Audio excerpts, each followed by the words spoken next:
Hi friends, మామిడికాయ ఫ్లేవర్తో టమాటా పప్పు super టేస్టీగా ఉంటుంది. మీరు ట్రై చేయండి తప్పకుండా. మరి ఎలా చేయాలో తెలుసుకోండి. అలాగే పక్కనే ఉన్న బెల్ ఐకాన్ ప్రెస్ చేసి ఆల్ అనే నోటిఫికేషన్స్పై క్లిక్ చేయండి, లైక్ చేయండి, ఎంకరేజ్ చేయండి.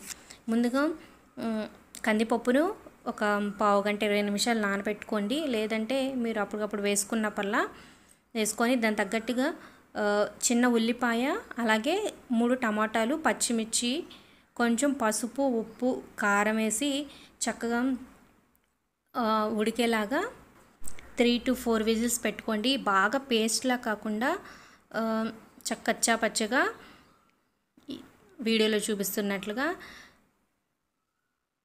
ఉడికించుకున్నాక చక్కగా పప్పు గుత్తితో లేదా బ్లెండర్ ఉంటే ఎంతో చక్కగా మెదుపుకోండి. మరీ పేస్ట్లా చేయొద్దు, టేస్ట్ మారిపోతుంది.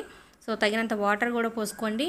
ఇప్పుడు చిన్న చిన్నగా కట్ చేసుకున్న మామిడికాయ ముక్కలు, పులుపు చూసుకోండి, పులుపు ఉంటేనే బాగుంటుంది.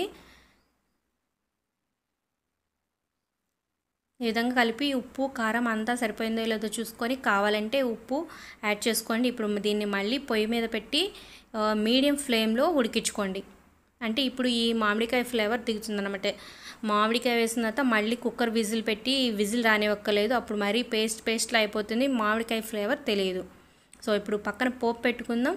సో ఆయిల్ హీట్ చేసుకొని ఆవాలు, మినప్పప్పు, జీలకర్ర, ఎండుమిర్చి, అలాగే వెల్లుల్లి ఒక 3-4 పెద్ద డబ్బా వేసుకుంటే చాలా టేస్టీగా ఉంటుంది. అలాగే కరివేపాకు, కొత్తిమీర మీకు ఏవి అవైలబుల్గా ఉంటే అవి వేసుకోండి, మంచి స్మెల్ వస్తుంది. ఇప్పుడు ఈ పోపు తీసుకెళ్ళి ఉడుకుతున్న పప్పులో వేయండి. వేసి ఒక 2 to 3 మినిట్స్ మూత పెట్టి ఈ ఫ్లేవర్ అంతా, ఈ స్మెల్ అంతా పడుతుందన్నమాట పప్పుకి. మీ లోలో పెట్టి జస్ట్ మూత పెట్టండి అంతే. ఒక 3 మినిట్స్ తర్వాత చూస్తే మంచి మామిడికాయ స్మెల్ వస్తూ టమాటా పప్పు చాలా టేస్టీగా ఉంటుంది. సో అందరూ మామిడికాయ పప్పు టేస్ట్ చేసి ఉంటారు, టమాటా పప్పు టేస్ట్ చేసి ఉంటారు, కానీ ఈ విధంగా ట్రై చేయండి, చాలా బాగుంటుంది.